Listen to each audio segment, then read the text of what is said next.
Hello dear students, welcome back to organised knowledge channel. और आज की जो वीडियो है उसमें हम डिस्कस करेंगे worksheet number 30 for class 10th, subject social science है। और ये वर्कशीट आपके लिए 18 सितंबर 2021 के लिए शेड्यूल की गई है। आज की जो वर्कशीट स्टूडेंट्स, उसमें हम पढ़ेंगे नेशनलिज्म इन यूरोप, कि यूरोप में नेशनलिज्म जो है वो कैसे हुआ। ठीक है, सो वर्कशीट शुरू करने से पहले बेटा प्लीज़ चैनल को सब्सक्राइब कर दीजिए, बेल आइकन को प्रेस कर लो ताकि आपको आने वाली वीडियोस की नोटिफिकेशन वो समय से मिल जाए। सो देखिए, हमने पिछली वर्कशीट में पढ़ा था कि किस तरह से जो नेशनलिज्म है यूरोप में वो कैसे कैसे शुरू हुआ। ठीक है, जो नेशनलिज्म यूरोप में नेशनलिज्म का जो ट्री है उसका सीड जो है वो क्या था, वो था हमारा फ्रेंच रेवोल्यूशन इन 1789। फिर किस तरह नेपोलियन कोड आया, किस तरह जो लिबरल पीपल थे, लिबरलिज्म आया और उन्होंने एक तरह से नेशनलिज्म की शुरुआत की यूरोप में। बट नेपोलियन जब वाटरलू का जो वॉर हुआ था उसमें हारने के बाद जो फ्रांस की आप कह सकते हो जो डेमोक्रेटिक सिचुएशन थी वो उनके लिए केवल 4 दिन की चांदनी और फिर वही अंधेरी रात के समान रही।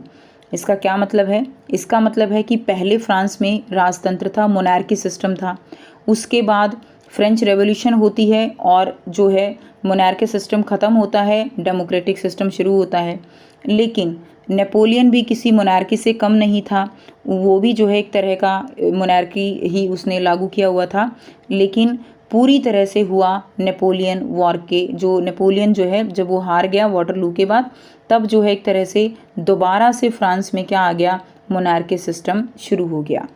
अब कंजर्वेटिज्म इन यूरोप आफ्टर 1815। ठीक है, 1815 के बाद क्या हुआ?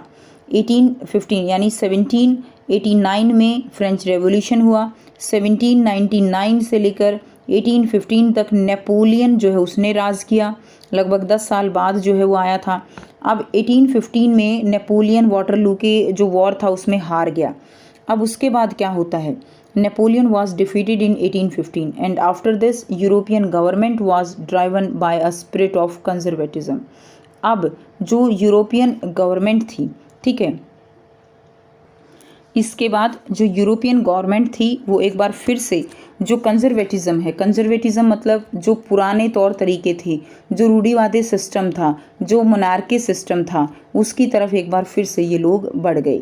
As a political philosophy, conservatism stress upon the importance of tradition, established institution and custom, and preferred gradual development to quick change. अब इसमें क्या बताया गया कि जो अपनी उनकी पॉलिटिकल जो फिलॉसफी है, ठीक है, वो कौन सी थी? वो थी कंजर्वेटिज्म की। यानी जो पुराने रीति रिवाज हैं, संस्थाएं हैं, पुरानी जो परंपराएं हैं, उनको ही उन्होंने क्या दी? मान्यता दी। और उन्होंने कहा कि जो चेंजेस हैं वो चेंजेस एकदम से नहीं होने चाहिए। अगर डेमोक्रेटिज्म चाहिए तो वो धीरे धीरे होगा, एकदम से इस तरह से डेमोक्रेटिज्म नहीं किया जा सकता। Now in this background a summit called the Congress was organised at Vienna. Vienna में उसके बाद एक समिट जो है वो की गई जिसका नाम कांग्रेस रखा गया। एक असेंबली की गई जिसमें कि जो सारे राष्ट्र थे, ठीक है, उनके मेन रिप्रेजेंटेटिव उन सब ने उसमें पार्टिसिपेट किया। ठीक है, the Congress was hosted by the Austrian chancellor Duke Metternich. जो कांग्रेस थी उसको होस्ट किसने किया? ये ऑस्ट्रिया के जो है चांसलर थे ड्यूक मेटरनिक। ऑस्ट्रिया उस समय बहुत पावरफुल था। The treaty of Vienna was signed in this Congress. Treaty जो वियना की थी वो इस कांग्रेस में साइन की गई। अब ये जो ट्रीटी थी इसके क्या क्या फीचर्स रहे, ठीक है, जो 1815 में हुई थी। The Bourbon dynasty was restored to power in France. जो बुरबॉन डिनेस्टी थी जिसके पहले, यानी जब फ्रेंच रेवोल्यूशन आया 1789 में, उससे पहले जो है जो बुरबॉन डिनेस्टी थी जिसमें लुई 16 जो है वो राज करता था, उसी को दोबारा रिस्टोर कर दिया गया फ्रांस में। यानी उनके हाथों में दोबारा से एक बार सत्ता दे दी गई। यानी बेचारा फ्रांस अब दोबारा से मोनार्की सिस्टम के अंडर आ गया। ठीक है, उनकी जो रेवोल्यूशन था वो एक तरह से जो है यहाँ पे विफल हो गया। The main intention was to create a new conservative order in Europe. जो मेन इंटेंशन थी, मुख्य उद्देश्य उनका क्या था कि यूरोप में नई कंजर्वेटिज्म जो व्यवस्था है, ऑर्डर है, उसको लागू किया जाए। France lost the territories it had annexed under Napoleon. France ने नेपोलियन के अंडर जो भी टेरिटरीज जीते थे वो दोबारा से उनसे छीन लिए गए, और जो भी बाकी राष्ट्र थे, जो भी बाकी नेशन थे, उन्होंने आपस में उनको बांट लिया। Now a series of states were set up upon the boundaries of the France to prevent expansion in future. और जो बाउंड्रीज थी फ्रांस की, वहाँ पर जो अलग अलग जो आप कह सकते हो कि नए जो स्टेट हैं वो खड़े कर दिए गए, वो बना दिए गए, उनका विस्तार कर दिया गया ताकि जो फ्रांस की सीमाएं हैं वो आगे ना बढ़ सकें। नेक्स्ट देखिए, अब बात करते हैं ड्यूक मेटरनिक के बारे में। इसका क्या रोल था? He was the Austrian chancellor. वो जो है ऑस्ट्रियन चांसलर थे। ही वॉज बोर्न ऑन 15 मई 1773। उनका जन्म हुआ 15 मई 1773 को। And he had once remarked that, और उसी ने जो है कहा था, बहुत ही इंपॉर्टेंट कोट है उनका, when France sneeze the rest of the Europe catches cold, कि अगर ये फ्रांस छींकता है तो बाकी यूरोप को कोल्ड हो जाता है। इसका मतलब क्या है कि ये सारे जो है 1789 की फ्रांस की जो रेवोल्यूशन था उससे सारे जो है डरे हुए थे, ठीक है। और उस डर के कारण ही कि अगर वो छींकता भी है तो सबको जो है जुकाम हो जाएगा, यानी वो फ्रांस से रेवोल्यूशन से इतना डर चुके थे कि उनको अपनी गद्दी जाने का पूरा भय हो चुका था। अब देखिए आगे क्या हुआ। Now he took a prominent part in Congress of Vienna and dominated the European politics from 1814 to 1848। जो कांग्रेस है वियना की, उसमें प्रोमिनेंट पार्ट उन्होंने लिया and dominated the European politics, और जो यूरोपियन पॉलिटिक्स है उसमें उन्होंने 1814 से लेकर 1848 तक डोमिनेट किया, ठीक है। उसके बाद देखिए, he acted as the restorer of the old regime and the reconstruction of Europe after the Napoleonic wars. उन्होंने जो है एक तरह से जो ओल्ड पुराना जो राजतंत्र था, पुराना जो मोनार्की सिस्टम था, ऑटोक्रेटिक सिस्टम था, उसको जो है उन्होंने रिस्टोर किया और रिकंस्ट्रक्ट किया यूरोप को आफ्टर जो नेपोलियनिक वार थे उसके बाद। तो उसकी काफ़ी जो है यहाँ पे मोनार्की सिस्टम को दोबारा से शुरू करने में काफ़ी उसकी बड़ी भूमिका रही। उसके बाद देखिए नेक्स्ट ये कौन थे? ये थे जो एक तरह से आप कह सकते हो जुसेपी मैज़ीनी। अब देखिए जो जुसेपी मैज़ीनी थे वो मेटरनिक के बिल्कुल उल्टे थे। ये ऑटोक्रेटिक में विश्वास रखते थे तो ये डेमोक्रेटिक में विश्वास रखते थे। ये पुराने रूढ़िवादी सिस्टम पर चलते थे। इनके लिए सब कुछ जो है पब्लिक के हाथों में, सिटीजन्स के हाथों में होना चाहिए, ठीक है। तो जुसेपी जो मैज़ीनी थे, he was born in Genoa in 1807। He became a member of secret society of the Carbonari, ठीक है। वो जो है जो कार्बोनरी है उसके एक गुप्त संगठन जो होते हैं उसके जो है वो मेंबर बन गए। उसके बाद क्या हुआ? As a young man of 24 he was sent to exile in 1831। जब वो केवल 24 साल के थे तो उनको जो है कहाँ भेजा गया? जेल भेज दिया गया। देश एग्जाइल होता है, देश निकाला दे दिया गया है ना, उनको देश निकाला दे दिया गया। किस लिए? For attempting a revolution in Liguria. Liguria में उन्होंने जो है क्रांति की थी, रेवोल्यूशन किया था, जिसके कारण उनको देश निकाला दे दिया गया। He subsequently founded 2 more underground society. उन्होंने दो जो है और अंडरग्राउंड सोसाइटी क्रिएट की। जैसे संगठन बना लेते हैं ना, तो वो संगठन उन्होंने क्रिएट किया। फर्स्ट था यंग इटली इन मार्सेलस, ठीक है।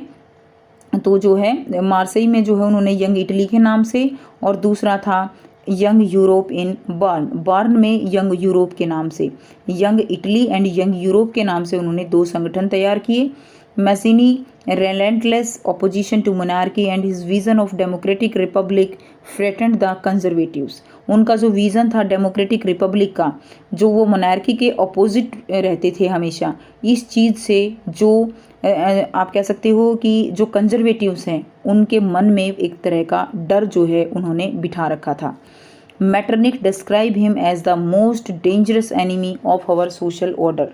मैटरनिक ने उनको जो मोस्ट डेंजरस, जो हमारे मोस्ट डेंजरस शत्रु जो हैं, एनिमी है, कि हमारे जो सोशल ऑर्डर है, हमारी जो सामाजिक व्यवस्थाएं हैं, उनको जो है एक तरह से अपना सबसे बड़ा दुश्मन उन्होंने बताया। किसने? मैटरनिक ने। किसको? मैज़ीनी को, ठीक है। अब देखिए आपको यहाँ पर बहुत ही आसान से 4 क्वेश्चंस दिए गए हैं जिनके आंसर हम ऑलरेडी वर्कशीट में ही डिस्कस कर चुके हैं। 1 बाय 1 हम इनको देखेंगे। फर्स्ट जो क्वेश्चन है, describe the main features of Vienna treaty. Vienna treaty के मेन फीचर्स जो है वो क्या थे? तो वियना ट्रीटी का मेन फीचर्स है, फर्स्ट द बुरबोन डिनेस्टी वाज री एस्टेब्लिश्ड इन फ्रांस। फ्रांस में जो बुरबोन डिनेस्टी थी वो दोबारा से आ गई। Many states were created on the border of France. France पे मैनी स्टेट्स उनको क्रिएट कर दिया गया ताकि जो फ्रांस का बॉर्डर है वो अपनी सीमाएं ना बढ़ा सके। The conquered territories by Napoleon were snatch from defeated France. जब फ्रांस जो नेपोलियन के अंडर जो भी फ्रांस ने जो स्टेट्स जीते थे वो वापस उन्होंने छीन लिए। नेक्स्ट देखिए, क्वेश्चन नंबर 2 है, describe the role of Metternich. Metternich का रोल जो है वो क्या था? फर्स्ट है, Metternich was the chancellor of Austria. Austria जो है जो उस समय बहुत पावरफुल था उसका चांसलर था। He played a very important role in the politics of Europe. उन्होंने यूरोप की पॉलिटिक्स में एक बहुत अहम रोल प्ले किया। His role was also very important in the treaty of Vienna. Treaty of Vienna को लेकर उनका रोल जो है वो बहुत इंपॉर्टेंट था। Number 4, Metternich was the biggest contributor to the reestablishment of conservation in Europe. ठीक है, जो मेटरनिक हैं वो बिगेस्ट कॉन्ट्रीब्यूटर थे री एस्टेब्लिशमेंट करने के कंजर्वेटिज्म इन यूरोप में। यूरोप में जो पुराने रीति रिवाज हैं उनको री एस्टेब्लिश उन्होंने किया था। नेक्स्ट देखिए, क्वेश्चन नंबर 3 है, what do you think that Metternich describe Giuseppe Mazzini as the greatest enemy of our social order? Which social order is he talking about? तो उन्होंने क्यों कहा था कि जो जेसेपी मैज़िनी है वो हमारा सोशल ऑर्डर है उसका ग्रेटेस्ट एनिमी है। ठीक है, वो किस के बारे में बात कर रहे थे? So Mazzini was against the monarchy and a supporter of democracy. Mazzini जो है वो मोनार्की के अगेंस्ट थे और डेमोक्रेसी के सपोर्टर थे। Mazzini ideology square the conservatives, और उनकी जो आइडियोलॉजी थी उससे जो कंजर्वेटिव्स थे वो डरते थे, और यही रीज़न था कि जो ऑर्थोडॉक्स मेटरनिक है he considered Mazzini as the greatest enemy of social system, कि उन्होंने जो है ग्रेटेस्ट एनिमी बताया सोशल सिस्टम का। क्लियर है? नेक्स्ट देखिए, क्वेश्चन नंबर 4 है, What kind of changes happened in Europe after the reign of Napoleon? Napoleon के जाने के बाद जब उसका शासन ख़त्म हो गया तो क्या क्या यूरोप में चेंज आए? आंसर आप लिखेंगे, फर्स्ट पॉइंट लिखेंगे, conservatism was restored in Europe. Europe में कंजर्वेटिज्म रिस्टोर हो गया। Second, many new states were formed in Europe. Europe में दूसरे जो है स्टेट्स जो है वो फॉर्म हो गए। क्लियर? थर्ड है, now France was no longer as powerful country as it use to be. अब जो फ्रांस है वो इतना ज़्यादा पावरफुल कंट्री नहीं रहा जितना कि पहले था। तो ये चेंज आए after the rain of Napoleon. तो ये थी आपकी आज की वर्कशीट स्टूडेंट्स। आई होप सभी को ये क्लियर है। कोई भी डाउट है तो आप पूछ सकते हो। वीडियो अच्छी लगी तो प्लीज़ लाइक कर दीजिए, शेयर कर दीजिए और चैनल को भी सब्सक्राइब कर लीजिए। So thanks for watching. मिलते हैं नेक्स्ट वीडियो में नेक्स्ट वर्कशीट के साथ। Take care, bye bye.